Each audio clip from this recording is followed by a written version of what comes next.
Kan antum saya pengen pulang terus saya insecure. Tapi yang saya tahu dari Instagram antum lulus kuliah 4 tahun. Waktu itu di Mesir itu satu hal yang luar biasa yang saya tahu. Alhamdulillah. Oke, ini rahasia. Ini tidak pernah saya cerita di podcast mana-mana karena saya tidak pernah diundang podcast mana-mana.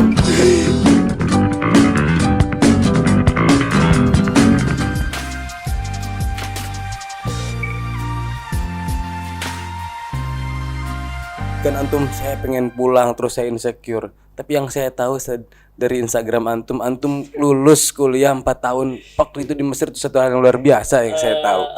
Alhamdulillah. Oke, ini rahasia. Ini tidak pernah saya cerita di podcast mana-mana karena saya tidak pernah diundang podcast mana-mana. Ya, jadi apa? Saya cerita yang buat saya lulus bukan saya. Yang buat saya lulus adalah doa orang tua dan kiai saya. Ini rahasia lagi saya kasih tahu antum. Antum nanti bisa cek cek messenger saya, jangan WhatsApp saya, ada rahasia. Jadi messenger saya, messenger dengan chat kiai saya. Jadi ketika saya mau masuk ruang ujian, misalkan ada 12 mata kuliah. Setiap mata kuliah kita ujiankan itu 1 hari ujian, 1 hari libur, 1 kali ujian. Setiap 1 jam persis atau sebelum 1 jam sebelum saya masuk ruangan ujian, pasti saya kirim pesan ke kiai saya, bunyinya seperti ini. Kiai, romantis bunyinya. Ya Abu ya, wahai bapakku, kiai tercinta, Ananda Rifki sebentar lagi akan masuk ruang ujian, akan ujian tafsir misalkan. Ujian ilmu tafsir, mohon didoakan karena sungguh tidak berartilah diri ini tanpa doa dari kiai. Nanti saya kasih lihat. Bohong Ustaz, nanti saya kasih lihat. Ada. Dan itu saya kirim, nanti tinggal saya ganti subjeknya saja. Kalau sekarang tafsir, kalau besoknya beda gitu. Tapi itu selalu saya kirimkan sebelum masuk ruang ujian. Itu untuk kiai. Kemudian yang kedua untuk bapak dan ibu. Saya kirim ke bapak, anak bapak yang gagah ini, ya puji sendiri depan orang tua kan. Nggak ada yang bilang gagah, ya sendiri aja ada orang tua. Anak bapak ini izin akan masuk ruang ujian untuk ujian tafsir. Mohon didoakan semoga keberkahan. Karena dari apa yang Rifki pelajari, doa orang tua terutama ibu tidak akan pernah dihadang di pintu langit gitu. Persis setiap itu saya minta doa dan alhamdulillah itu yang buat saya lulus. Ajaib. Serius, Masjid Al-Azhar itu ajaib. Pernah suatu ketika teman kami itu dia pede sangat. Dia pintar, luar biasa, jiddan bahkan mumtaz. Ada satu mata pelajaran dia pede, oh mumtaz ini gitu. Pede dia. Akhirnya dia percaya diri bahwa dia bisa lulus dengan mata kuliah itu. Alhasil apa? Dia tidak lulus dengan mata kuliah itu. Saya sendiri juga pernah. Oh, saya mumtaz pelajaran ini. Pede saya. Udahlah, enggak usah sholawat lagi, enggak usah doa lagi. Tapi pada alhasil cuman al-makbul saja. Padahal kenyataannya tidak ada salah di sana gitu. Jadi Al-Azhar itu bagi kami ada faktor internal dari usaha kita dan ada faktor eksternal. Ente itu tidak masuk ruangan ujian, jangan menganggap diri ente yang ngisi ujian itu, jangan. Tetapi yang ngisi ujian, yang memberikan ilmu itu ilham dari Allah Subhanahu wa taala. Internal dan eksternal. Habis itu praktek. Ya, habis itu praktek.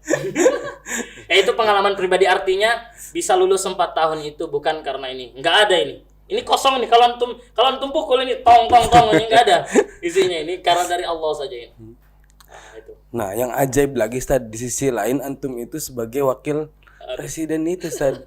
Otomatis kalau di Indonesia tuh ente nanti aktif di organisasi pasti kuliahnya telat. Nah, itu. Ya. Itu mindset itu seperti itu gimana Ustaz? Betul. Menarik. Karena ketika saya mau maju menjadi wakil presiden, calon wakil presiden, saya WA Kiai dan saya WA. Lagi-lagi, saya nggak akan bisa jauh. Saya sebelum masuk ruangan podcast saja saya izin ke Kiai. Nanti saya tunjukkan WA-nya. Kenapa? Karena saya selalu minta doa ke beliau. Saya sampaikan ke Kiai, saya izin ke Bapak, saya curhatkan ke ibu bapak saya. Pak, Bu, kalau saya ambil jabatan wakil presiden, maka mesti saya tidak akan lulus tepat waktu. Karena waktu belajar saya akan kurang. Ternyata jawaban bapak saya itu out of the box gitu menurut saya ya. Beliau bilang, salah katanya. Kuliah harus tetap lancar, nggak boleh telat. Waktu belajar saya kurang, salah. Jangan waktu belajar kamu yang kurang. Tapi waktu tidur, waktu bermain kamu yang harus kurang. Belajar nggak boleh kurang. Oh ya, jadi nggak ada alasan untuk tidak kan? Oh ya, udahlah. Akhirnya saya ambil itu yang saya tantang diri saya sendiri, dan saya deal dengan Farhan, teman antum lah ya, senior ya, senior antum di Gontor, Farhan Aziz Wildani namanya. Itu presiden saya, beliau yang meminang saya untuk jadi wapres. Beliau meminang saya, ngajak saya jadi wapres. Saya bilang, kita komit Pak Pres, saya bilang. Saya mau jadi wakil antum dengan satu syarat. Dari sebelum sholat subuh sampai jam 11 siang, saya nggak mau diganggu gitu.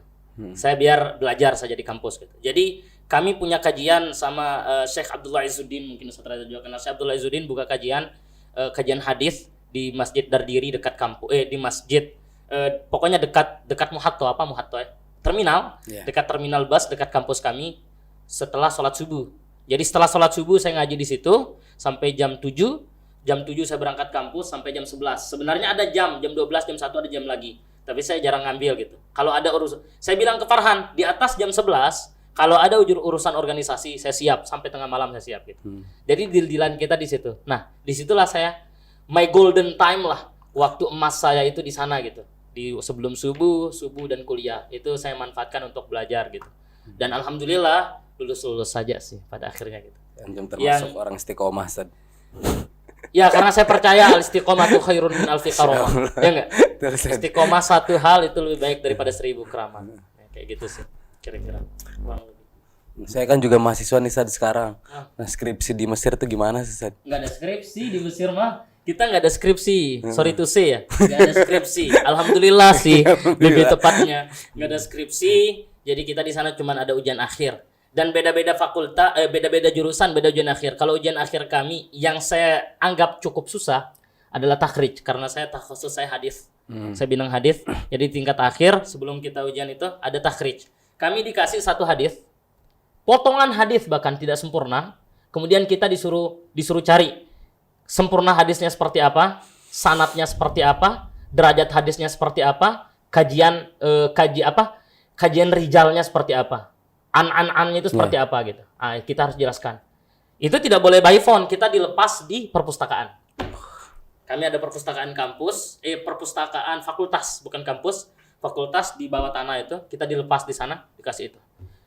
Kita langsung nyari dari kitab, kita ambil kitab ini baru tulis. Berkelompok sih, tapi itu yang menurut saya lumayan susah tapi seru. Kami nggak punya skripsi. Antum ada skripsi ya? Ada. Alhamdulillah. Bagus lah, keren. Karena itu lebih keren dari kami. Iyalah, bisa nulis sendiri gitu dan sebagainya. Saya belajar lah buat skripsi. Jurusan apa? Teknik sipil, Sad. Teknik sipil. Wah, jadi camat besok antum. Jadi mandor. Dari mandor ya, keren. Oh, dari di mana? Dari kampus. Di Cirebon, Sad. Di Cirebon. Insyaallah. Udah skripsi sekarang? Sekarang menuju, Sad. Ya, setidaknya kalau tidak bisa kuliah di Mesir, punya istri lulusan Mesir. Insyaallah, amin. Amin ya Rob. Amin. Ya kok ini? Amin. Aminnya yakin, amin gitu. Amin. Aminnya yakin. Oke, ya kayak gitulah kurang lebih. Insyaallah. Berarti antum setelah lulus tuh udah berapa tahun sekarang di Indonesia, Sad? Saya lulus langsung lanjut S2. Saya sekarang sedang S2. Sekarang masih S2. Ya, saya langsung daftar di Dirasat Ulia S2. Langsung daftar, saya masuk kuliah 4 bulan, kemudian ibu saya minta saya pulang, karena itu prinsip saya, kalau ibu udah bilang A, nggak boleh B gitu.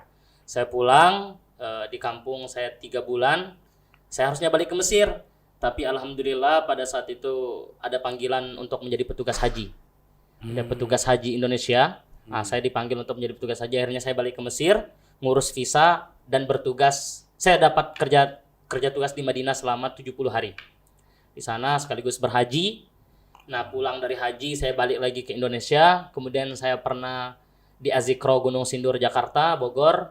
Kemudian saya balik lagi jadi petugas umroh. Ya hitung-hitung sudah hampir setahun lah saya tidak melanjutkan S2 saya. Maksudnya saya ngambil cuti di S2 saya. Kemarin saya takutnya sih saya sudah tidak terdaftar ya, karena saya tidak ikut ujian. Tapi saya telepon teman saya di sana untuk ngecek, masih ada nama saya, Rifki. Masih ada. Sekarang sedang S2 sih di Mesir. Baru 1 tahun di Indonesia kurang lebih. Tapi nggak menetap, cuman 3 bulan. Kadang saya ke Saudi, kadang saya ke Mesir. Ya aja saya warawiri. Ini buktinya bisa sampai Indramayu, coba bayangkan. Saya cuma ketemu sama Ustaz Reza di Jakarta. Kemudian Ustaz Reza bilang, saya kan orangnya ayoan ya. Dia bilang, Ki, ayolah ke pesantren. Ayo, saya bilang kan. Mungkin Ustaz Reza bilang, lah orang ini nggak tahu bahasa basi apa. Ya udah mau bahasa basi. Mungkin beliau bahasa basi ya, tapi saya bilang, wah ini kesempatan lah untuk bisa ke Indramayu. Akhirnya Satu hari setelah itu saya WA, serius nih Ustaz Reza, saya boleh ke sana gitu. Orang ini nggak bisa basa-basi mungkin ya, kata beliau. Ya serius nih Ki, ya udah saya datang lah. Alhamdulillah akhirnya ketemu sama Ustaz Agam. Ya kurang dari setahun sudah di sini. Tapi saya hobinya jalan-jalan. Ya di sini Indramayu, saya kemarin dari Jogja. Oh ya 5 hari lalu saya dari Singapura. Udah banyak injakin kaki di luar negeri berarti, Ustaz. Alhamdulillah sih. Alhamdulillah. Saya sengaja cerita flexing sih. Mau pamer aja. Aduh. Nah, Ustaz, kalau cita-cita antum sendiri, Ustaz. Nah, cita-cita apa? Sekarang kan sudah dengan beribu-ribu pengalaman, dengan beribu-ribu ilmu yang udah antum dapat gitu. Cita-cita dulunya apa? Dan sekarang mimpi antum yang belum antum raih dan ingin antum gapai itu apa, Ustaz? Wah, itu luas sih.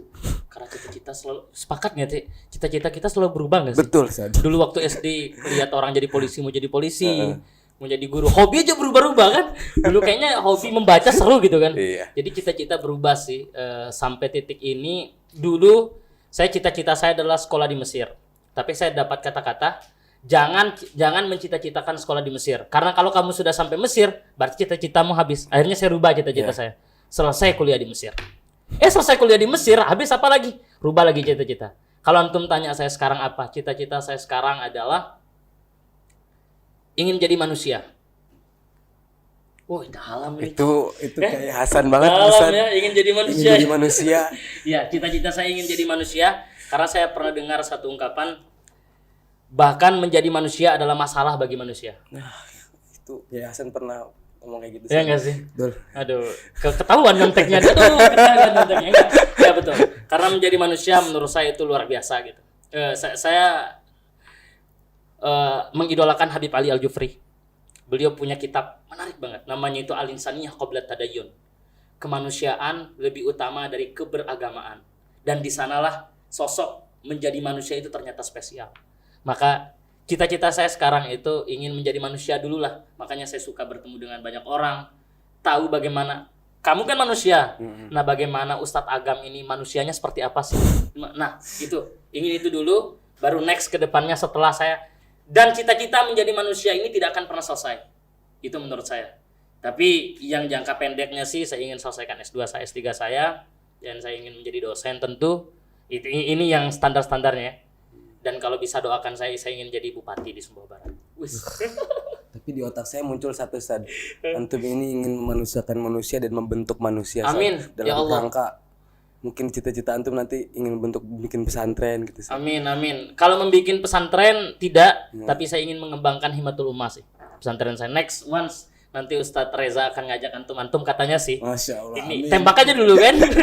Akan ngajak ke Sumbawa nanti kita main-main di pesantren. Siap, Ustaz. Nanti mampir di ini DM podcast, nanti HU podcast, Himatul Ummah podcast. Akan praktek seperti itu kira-kira. Nah, selama ini, Ustaz, didengar-dengar ada beberapa karya yang udah antum buat, Ustaz. Boleh diceritakan ke Karya? sobat deh. Karya seperti apa nih? karya dalam bentuk fisik buku belum sih. Tapi saya sedang ingin buat karya. Kalau bentuk buku belum ada. Saya paling sekarang ini saya hanya suka buat ceramah-ceramah saja, itu hanya ada di laptop saya. Saya suka misalkan lagi senggang buat ceramah, buat khutbah, buat tulisan kecil. Saya nulis di blog, tapi saya nggak ngasih tahu blog saya apa karena belum siap untuk dipublish. Saya sedang nulis lah kisah-kisah saya di blog sendiri-sendiri gitu. Masih tersendiri. Karena dulu saya pernah punya semangat mau nulis ketika S1, tapi kiai saya belum bilang cari pengalaman dulu. Bapak saya juga bilang cari pengalaman, karena ternyata saya bandingkan tulisan saya S1 sama tulisan saya setelah bertemu banyak orang itu beda banget gitu. Banyak baca dulu, banyak pengalaman dulu, insya Allah baru. Insya Allah kalau besok sudah punya karya pertama saya akan nyampe di DM podcast. Amin. Dicanggih Amin. aja dulu. Siap, Ustaz. Ya kayak gitu kira-kira. Gitu Ustadz Agam, saya mohon didoakan lah Amin, sama antum siap, kan, siap, insya ya Allah Allah. semangat kita Sayang. harus tetap ada gitu. Nah jadi kalau antum tanya tadi masalah bagaimana di Indonesia, antum sudah menginjakkan kaki ke banyak orang. Ya tadi lagi-lagi saya hobi mengeksplor banyak hal gitu. Kalau antum kayaknya orang ngaji banget, enggak juga. Hobi saya apa coba? Tahu? Hobi saya nonton stand up comedy. Jujur, semua stand up comedy saya ikutin. Sebut siapa yang paling terkenal pasti saya kenal. Iya, saya paling senang stand up comedy gitu. Nah, saking saya senangnya stand up comedy, maka saya mengikuti banyak hal lah. Kalau antum pernah lihat tahu Abdul Akhrian? Yes. Nah, saya pernah bukan diundang sih. Saya ada salah satu channel beliau, ada salah satu program di channel YouTube beliau namanya Ho Hihi. Obrolan HI lah. Itu tentang membahas dunia internasional gitu. Nah, jadi saya suka nonton itu. Saya nonton itu dari awal saya di Mesir. Kalau ada waktu luang di Mesir saya buka itu gitu. Nah, satu ketika waktu saya pulang waktu saya jadi petugas umroh pada saat itu, saya beli ininya, hoodie-nya yang tulisan Ho Hihi, ada deh. Nah, di situ saya beli, kemudian ketika saya balik ke Indonesia, saya foto di Blok M. Saya bilang, saya tag lah Ho Hihi official gitu kan. Maaf nih Ho Hihi baru bisa pakai hoodie-nya gitu kan. Karena baru balik dari luar negeri, flexing lagi gitu kan di sana gitu. Mention aja dulu gitu. Di mention sama si admin. Mas gitu. Dan luar negeri ya? Oh ya, kebetulan konten Ho Hihi ini kan bahas luar negeri. Jadi Bang, boleh nggak mampir di konten kami? Oh boleh sangat, saya bilang kan. Kapan lagi ketemu idola yang selalu kita tonton gitu kan? Ya udah, akhirnya saya hadir lah di sana gitu. Artinya apa? Artinya menjadi santri bagi saya ya. Menjadi santri itu bukan hanya tok tentang mengaji, bukan hanya tok tentang bersarung atau apa, tetapi menjadi santri itu adalah bagaimana kita bisa membaur dengan banyak orang gitu. Jadi bagaimana kita menarik, ada satu kata, menjadi santri itu kita harus bisa bermain gendang dan orang lain berjoget di dalam gendangan kita. Tapi jangan sebaliknya, jangan sampai kita berjoget di dalam gendangan orang lain. Kayak gitulah contoh permisalannya. Artinya kita boleh bergaul dengan siapapun, tetapi kita harus menjadi warna di dalam itu. Jangan sampai kita terwarnai oleh itu gitu. Nah, jadi itu sih konsep hidup saya pribadi gitu, seperti itu gitu. Nah, jadi kalau antum mau tarik ke belakang lagi, kalau antum siapa sih Ustadz ini tadi? Cuman santri dari Himatul Ummah yang kecil saja, pesantrennya cuman tadi punya mental santri tadi. Gitu. Maka mungkin dalam kesempatan kali ini mumpung ini tentang potren ya, podcast pesantren, menurut saya jangan pernah insecure menjadi santri, bangga menjadi santri. Itu poin. Gitu sih. Ya. Terhati saya tadi. Iya. Kita mungkin kemana-mana, santri kolot enggak? Santri enggak kolot. Santri keren kok. Kita sekolah ke Eropa banyak, yang ke luar negeri banyak gitu. Santri. Jadi jangan mau jadi apapun Ustaz. Teman-teman antum dari Gontor ada yang jadi tentara? Ada. Ada yang jadi polisi? Ada. Bupati? Oh belum, saya ke teman saya. Ada. Bupati pertama kami, Kiai Haji Zulkifli Muhadli, santri Gontor. Buya Zul dikenalnya itu. Beliau itu ketua ikatan alumni Gontor. Buya Zul. Santri Gontor, jadi bupati. Jadi gubernur ada TGB. Ya, Tuan Guru Bajang santri, gubernur. Presiden Soekarno katanya santri kan? Santri. Artinya apa? Be what you wanna be kalau mau jadi santri. Tetap bangga saja gitu sih. Menurut saya. Maaf, saya kerasa orang timur ya, orang Sumba, jadi ngomong saya sedikit berapi-api gitu. Jadi sorry. Emang ini best berantem nih, aduh. Geloranya terasa tadi hati saya. Sorry. Harusnya nanti nih. orang-orang bilang, kok mendominasi enggak? Emang kayak ngomongnya kayak gini aja sih. Sorry. Gimana nih Stad, udah masuk kampus hijau? Wow. Masuk lihat kampus hijau seperti ini. Ngeri sih. Kampus hijau. Kesan-kesannya. Waktu saya pertama masuk, pas saya masuk, diam aja saya. Kampus hijau coba dia punya danau sendiri. Jadi benar-benar berdikari, berdiri di atas kaki sendiri gitu. Inilah kampus hijau keren. Jadi ande saja Indramayu ini bersampingan dengan kampung saya mungkin di sini gitu. Artinya apa? Nyantri di mana saja boleh. Tetapi kalau bisa ketemu dengan pesantren yang paten, matang, suasananya oke, maka jangan jatuhkan pilihan di tempat lain gitu. Mana pesantren itu? Kampung hijau ini. Kampus hijau ini. Saya sepakat dengan istilah nyantri di mana saja oke. Tapi tadi kalau kita bisa menemukan pesantren yang sudah paten, yang sudah oke, suasananya mendukung, bersih lagi. Pesantren salah satu pesantren yang saya anggap paling bersih nih gitu. Setelah Darut Tauhid. Darut Tauhid juga keren. Darut Tauhid keren. Nah, ini pesantren Darul Ma'arif juga pesantren yang bersih. Artinya suasana santri, image santri yang kotor dan sebagainya itu. Ya kan, antum lihat kan kampus Betul, ini, Ustaz, antum yang betul. hidup di sini gitu. Saya yang baru lihat 1-2 aja udah seperti apa gitu. Luar biasa. Makanya Darul Ma'arif menurut saya salah satu pilihan pesantren yang the best sih. Dari first impression saya sudah jatuh cinta gitu dengan Darul Ma'arif. Semoga nanti Dengan Darul Ma'arifnya ya. Jangan kayak yang lain-lain loh. Darul Ma'arifnya, pesantrennya. Kayak gitu. mungkin nanti bisa bergabung Ustaz Reza Darul Amin. Ma'arif nih. Saya bergabung sebagai santri mau. Sebagai kiai nanti saya Sebagai di sini. santri, sebagai santri. Jadi keren. Saya masih harus belajar banyak nih tentang itu gitu. Oke. Oke, baik teman-teman, tak terasa mungkin kita sudah ngobrol panjang lebar dengan bintang tamu spesial kita ini yang bikin saya berdebar. Mungkin ya banyak-banyak yang kita raih, kita gali, kita dapat dari ilmu dari beliau ini. Bahwasanya itulah santri. What you wanna Be what you wanna be. be, what you know be. Jadi apa yang kamu Jadilah apa yang kamu mau. Jadi nggak ada istilahnya nanti kamu santri kamu nggak bisa. Tapi jadi santri kamu akan bisa apa yang kamu mau. persis. Mungkin sekian di podcast kali ini, kita tutup. Wabillahi taufiq wal hidayah. Assalamualaikum warahmatullahi wabarakatuh.